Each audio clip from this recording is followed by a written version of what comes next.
झूठे मुकदमों में फंसे हुए पीड़ित पुरुषों के ऊपर टूटने वाला है मुसीबतों का पहाड़। हमारे अगले सीजेआई ने कुर्सी पर बैठने से पहले ही बोल दी है इतनी बड़ी बात।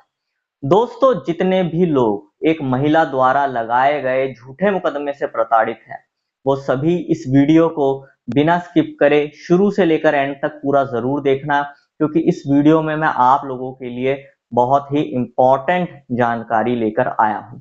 और दोस्तों, अगर आपने अभी तक हमारे इस चैनल को सब्सक्राइब नहीं किया है तो चैनल को सब्सक्राइब करके नोटिफिकेशन बेल आइकन पर जरूर क्लिक कर देना, जिससे आने वाली सभी वीडियोस का नोटिफिकेशन सबसे पहले आपके पास पहुंचे और आप कोई भी वीडियो मिस ना कर पाओ।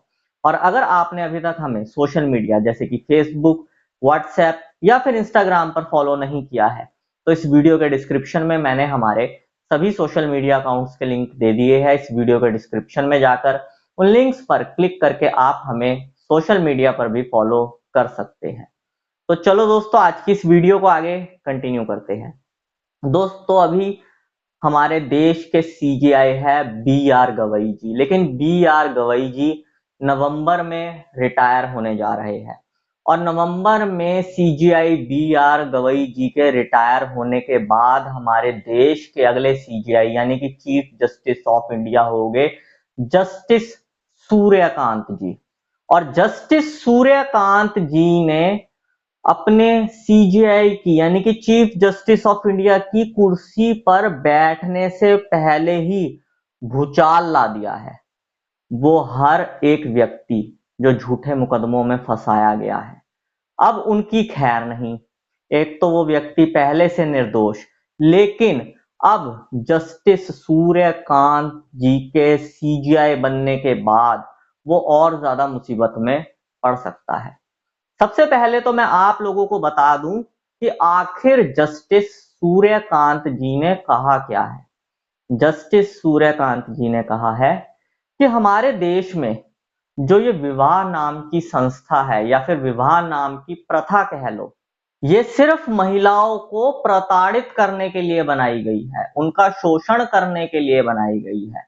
दोस्तों, विवाह जो सनातन धर्म में 16 संस्कारों में से एक संस्कार माना गया है, उस प्रथा को, उस 16 संस्कारों में से एक संस्कार को जस्टिस सूर्यकांत जी ने महिलाओं को प्रताड़ित करने वाला बता दिया है। कि फिर से एक बार एक महिलावादी सोच रखने वाला एक फेमिनिस्ट जज चीफ जस्टिस ऑफ इंडिया बनने जा रहा है। और इतना ही नहीं, इन्होंने सनातन धर्म के ऊपर भी अब निशाना कस दिया है। वैसे तो अगर हम अपने देश के कानून की बात करें तो पहले ही हमारे देश का कानून सनातन धर्म की धज्जियां उड़ाने में लगा हुआ है। कभी हिंदू मैरिज एक्ट को लेकर या फिर कभी कोई ना कोई ऐसा कानून लागू करने की कोशिश को लेकर जिससे सनातन धर्म और हमारी भारतीय संस्कृति तार तार हो जाए। और मैं आप लोगों को एक और चीज बता दूं, ये मुसीबत सिर्फ 6 महीने के लिए नहीं आ रही। जैसे पीछे अपने खन्ना साहब 6 महीने के लिए सीजीआई बने थे, या फिर गवई साहब 6 महीने के लिए सीजीआई बने थे, ये मुसीबत फरवरी 2027 तक के लिए आ रही है। मतलब ये जो सूर्यकांत साहब है, फरवरी 2027 तक हमारे देश के चीफ जस्टिस ऑफ इंडिया रहेंगे। मतलब नवंबर 2025 को ये सीजीआई की कुर्सी पर बैठ जाएंगे और उसके बाद फरवरी 2027 तक सनातन धर्म की धज्जियां उड़ाने वाले हैं, बिल्कुल वैसे ही जैसे चंद्रचूड़ साहब ने अपने कार्यकाल के दौरान में अपना पूरा जोर लगा दिया था सनातन धर्म की धज्जियां उड़ाने के लिए। उनके कुछ बयान भी मैं आप लोगों को बता देता हूं। उन्होंने बयान दिया था महिलाओं के पक्ष में, एक तरफा महिलावादी कानूनों को लेकर महिलाओं के पक्ष में बहुत बड़ी सपोर्ट दिखाई थी। उन्होंने कहा था कि एक महिला को खुली आजादी है, वो अपने पति को छोड़कर किसी के साथ भी नाजायज संबंध बना सकती है। Same sex marriage, marital rape और ऐसे ना जाने कितने कानून उन्होंने लागू करने की कोशिश करी और अपना पूरा जोर दिखाया, जिससे देश की संस्कृति तार तार हो जाए। इतना ही नहीं, भारत सरकार के साथ भी चंद्रचूड़ साहब का 36 का आंकड़ा रहा था। उसके बाद खन्ना साहब आए, जिनका कार्यकाल 6 महीने का था। उन्होंने तो अपना 6 महीने का कार्यकाल चुपचाप बिना किसी कंट्रोवर्सी के निकाल दिया। लेकिन बी आर गवई जी के भी सीजेआई बनने के बाद कितनी कंट्रोवर्सीज हुई है, आप सभी लोग जानते हो।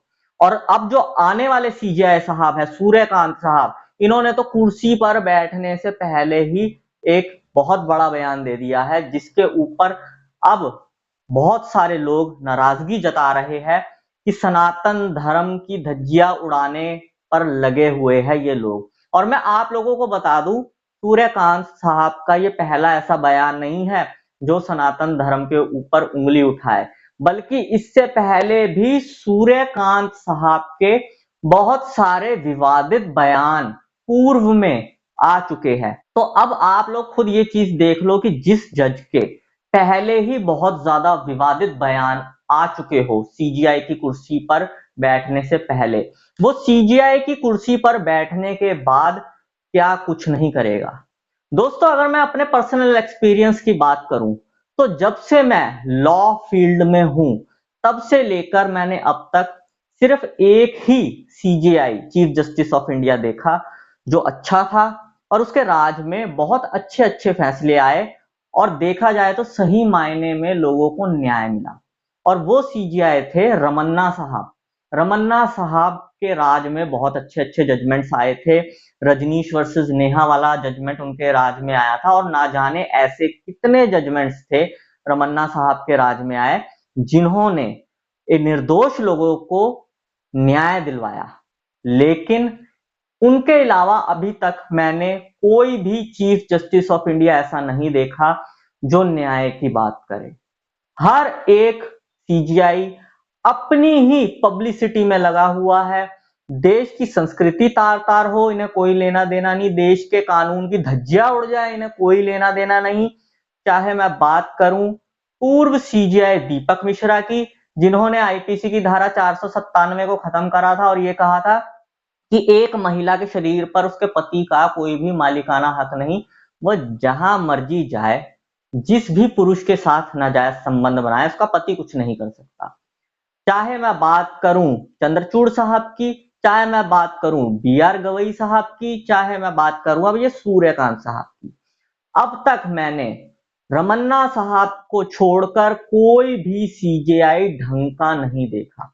आप लोगों के मन में सवाल होगा कि गवर्नमेंट इन्हें सीजीआई बनाती क्यों है, लेकिन मैं आप लोगों को बता दूं कि गवर्नमेंट इन्हें सीजीआई नहीं बनाती, ये खुद ही आपस में एक दूसरे को जज बनाते रहते हैं। जुडिशरी में कॉलेजियम सिस्टम इस्तेमाल होता है, मतलब एक जज ही जज को नियुक्त करता है।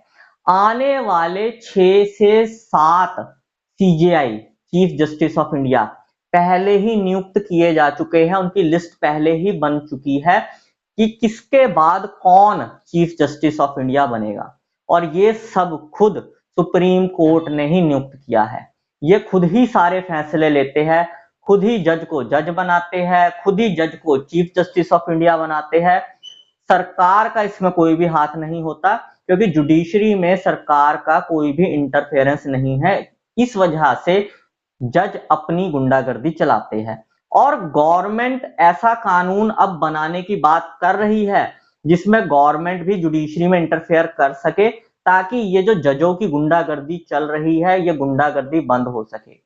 जून जुलाई के आसपास अमित शाह जी का बयान आया था कि वो जुडिशरी और पुलिस को रिफॉर्म करेंगे, लेकिन ये रिफॉर्म कब तक होगा, ये तो आने वाला वक्त ही बताएगा। बाकी दोस्तों, अगर आप लोगों को भी लगता है कि जुडिशरी रिफॉर्म होनी चाहिए, तो इस वीडियो के कमेंट बॉक्स में जरूर लिखना, जुडिशरी रिफॉर्म करो। बस यही जानकारी दोस्तों आज की इस वीडियो में मैं आप लोगों को देना चाहता था। उम्मीद करूंगा आपको ये जानकारी पसंद आई होगी। अगर आपको ये जानकारी पसंद आई हो तो इस वीडियो को लाइक जरूर कर देना। इस वीडियो को बाकी लोगों के साथ भी शेयर कर देना, ताकि बाकी लोगों तक भी ये जानकारी पहुंच सके। और अगर आप लोगों का मेरे लिए कोई सजेशन हो तो कमेंट बॉक्स में जरूर लिखना। मैं मिलता हूं आपसे अगली वीडियो में। Thank you very much.